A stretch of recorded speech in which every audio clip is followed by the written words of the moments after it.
A few years back, I was highly addicted to smartphones, and I thought that when I get a job, I would buy every single phone that would come out in the market. I wanted to work for money and not have the money work for me. But this book totally changed my perspective on making and spending money.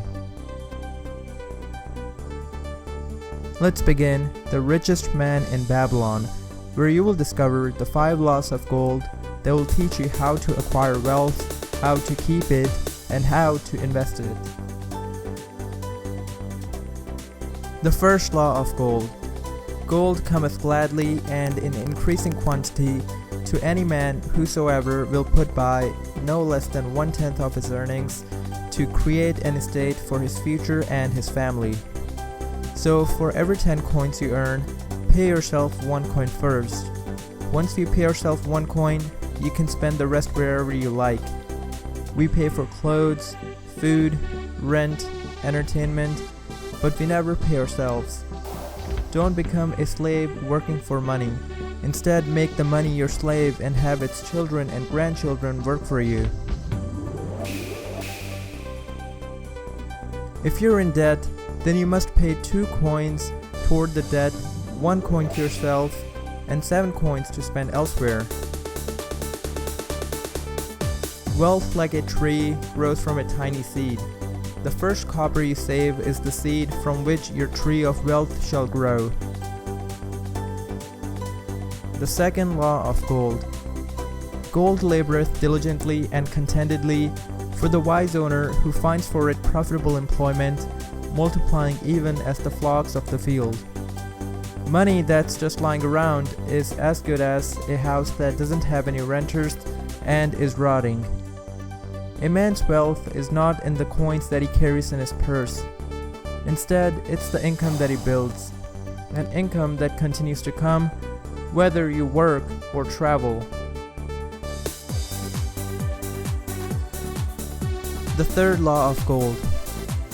Gold clingeth to the protection of the cautious owner, who invests it under the advice of men wise in its handling. Seek the advice of experts in a field when investing your money. When the richest man of Babylon, had saved up 1/10 of his annual earning, he gave his money to a brickmaker who was going to buy rare Phoenician jewels and sell them at a high price in Babylon. But the Phoenicians gave him worthless bits of glass that looked like gems. So had lost his first year's earning because of this mistake.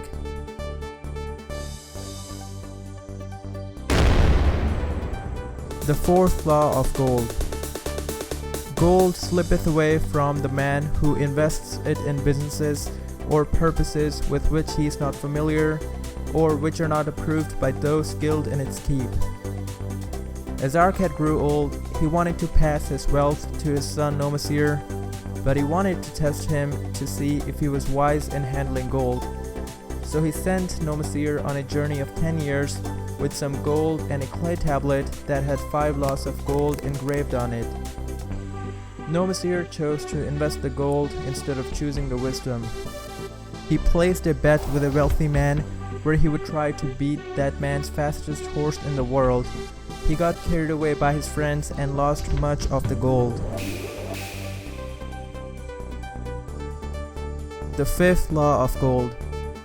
Gold flees the man who forces it to impossible earnings, or who follows the alluring advice of tricksters and schemers, or who trusts it to his own inexperience and romantic desires in its investment.